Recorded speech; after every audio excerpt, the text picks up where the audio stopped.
Hello दोस्तों, welcome to medicine diary. दोस्तों, आज के इस वीडियो में हम बात करेंगे फेरोग्लोबिन B12 सिरप के बारे में। तो दोस्तों, इस वीडियो में हम जानेंगे फेरोग्लोबिन B12 सिरप के क्या फायदे हैं, क्या नुकसान है, इससे क्या साइड इफेक्ट्स हो सकते हैं, इसको लेने का डोज क्या होता है और कितने रुपए में ये सिरप आपको मार्केट में मिल जाती है। तो दोस्तों, ये सारी जानकारी आपको इस वीडियो में मिलने वाली है, तो वीडियो को लास्ट तक जरूर देखें। दोस्तों, सबसे पहले हम बात करेंगे मैन्युफैक्चरिंग की। तो मेयर ऑर्गेनिक्स कंपनी इस सिरप को बनाती है, जो काफी अच्छी कंपनी है। और 200 ml की पैकिंग में ये सिरप आपको मिल जाती है, जिसकी प्राइस होती है 200 रुपए। मात्र 200 रुपए में 200 ml की बोतल आपको किसी भी मेडिकल स्टोर से आसानी से मिल जाएगी।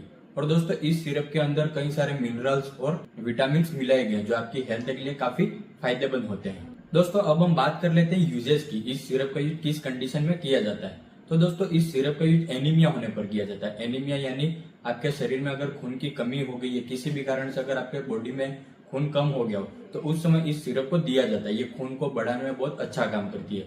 यानी आपके शरीर में खून की कमी किसी भी कारण से हुई, अगर किसी व्यक्ति का एक्सीडेंट में ब्लड लॉस हो गया हो, या फिर पीरियड्स के समय हैवी ब्लीडिंग होने से बॉडी में जो है वो ब्लड लॉस हो गया हो, या फिर कोई चोट लगने के कारण खून की कमी हो गई, यानी किसी भी कारण से आपके शरीर में खून की कमी हुई है, तो उस खून की कमी को पूरा करने के लिए आप फेरोग्लोबिन B12 सिरप को ले सकते हैं। उसमें ये काफी अच्छा काम करती है। इसके अलावा नसों में कमजोरी होने पर, जब नसें कमजोर हो जाती है तो नसों में बहुत ज्यादा दर्द रहता है, तो नसों में ताकत देने के लिए भी इस सिरप को दिया जाता है। इसके अलावा आपके शरीर में थकान रहती है, कोई भी काम करते तो आप जल्दी से थक जाते हैं, आपकी बॉडी में बिल्कुल भी एनर्जी नहीं रहती है, तो उस एनर्जी को बढ़ाने के लिए, जो थकान है उसको दूर करने के लिए भी इस सिरप को दिया जाता है। और यह समस्या ज्यादातर होती है महिलाओं में। महिलाओं में बहुत ज्यादा थकान महसूस होती है, कोई भी काम करते तो महिला जल्दी से थक जाती है, उनकी जो एनर्जी है वो कम हो जाती है, तो उस समय महिला भी इस सिरप को ले सकती है। आपकी जो एनर्जी है उसको बढ़ा सकते हैं, आप में ताकत आएगी और आपका जो खून है वो भी बढ़ेगा। और ये आरबीसी को भी इंक्रीज करती है और आयरन को एब्जॉर्ब करने में भी मदद करती है। आप कोई भी खाना खाते हैं या फ्रूट्स वगैरह खाते हैं, तो उससे आपको आयरन तो मिल जाता है, लेकिन वो बॉडी में एब्जॉर्ब नहीं हो पाता है, तो उस समय आयरन को एब्जॉर्ब करने के लिए इस सिरप को लेना होता है। ये एब्जॉर्ब करने में बहुत अच्छा काम करती है, क्योंकि इसमें फोलिक एसिड होता है, विटामिन सी होता है, विटामिन B12 होता है, तो ये आयरन को एब्जॉर्ब करने में काफी फायदेमंद होते हैं। इसके अलावा जब किसी व्यक्ति को हेयर फॉल की समस्या, उनके बाल है जो वो बहुत ज्यादा झड़ रहे हैं, तो उस समय भी इस सिरप को दिया जाता है। हेयर फॉल में भी ये सिरप काफी हद तक काम करती है। ये इतना इफेक्टिव नहीं होती है, लेकिन काफी हद तक ये काम करती है। आप दूसरी कोई मेडिसिन ले रहे हैं हेयर फॉल के लिए, तो उसके साथ आप सपोर्टिव मेडिसिन के रूप में इस सिरप को ले सकते हैं, जिससे आपका जो हेयर फॉल है वो कम हो जाएगा। इसके अलावा ये सिर्फ आपकी बॉडी में न्यूट्रिएंट और विटामिन को मेंटेन रखने का काम करती है, और आपकी बॉडी में एनर्जी देती है और खून की कमी को पूरा करती है। अब हम बात कर लेते हैं डोज के बारे में। इस सिरप को लेने का डोज क्या होता है। तो जो 12 साल से ज्यादा उम्र के जो व्यक्ति है, उनको ये सिरप 5 ml सुबह शाम दी जाती है।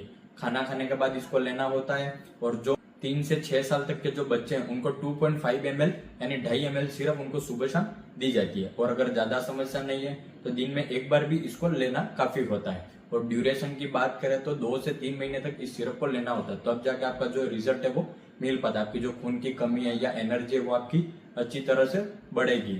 तो इस प्रकार से इस सिरप को लेने का डोज होता है। दोस्तों, अब हम बात कर लेते हैं कुछ प्रिकॉशन के बारे में। इस सिरप को लेने से पहले आपको क्या क्या सावधानियां रखनी है।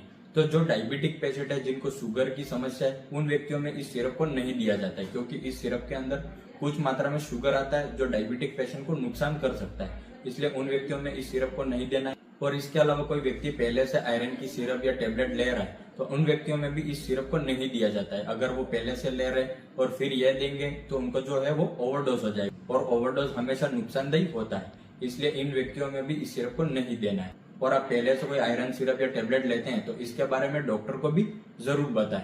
और जब भी इस सिरप का यूज करते हैं तो उसके साथ में आपको स्मोकिंग और अल्कोहल का सेवन बिल्कुल भी नहीं करना है। अगर आप ऐसा करते हैं तो ये जो सिरप है वो इतना इफेक्ट नहीं दे पाएगी।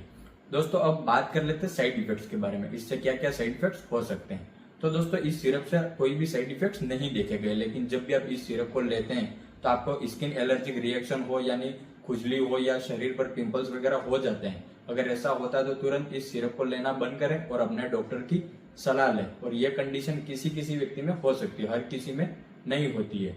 तो दोस्तों, ये थी सारी इन्फॉर्मेशन फेरोग्लोबिन B12 सिरप के बारे में, जो इस वीडियो में मैंने आपको बताई है। अगर दोस्तों ये जानकारी आपको अच्छी लगी हो तो वीडियो को लाइक कर दे और हमारे चैनल मेडिसिन डायरी को भी सब्सक्राइब कर ले। आपको हमारे चैनल पर दवाइयों से जुड़ी सारी जानकारियां मिलती रहेगी।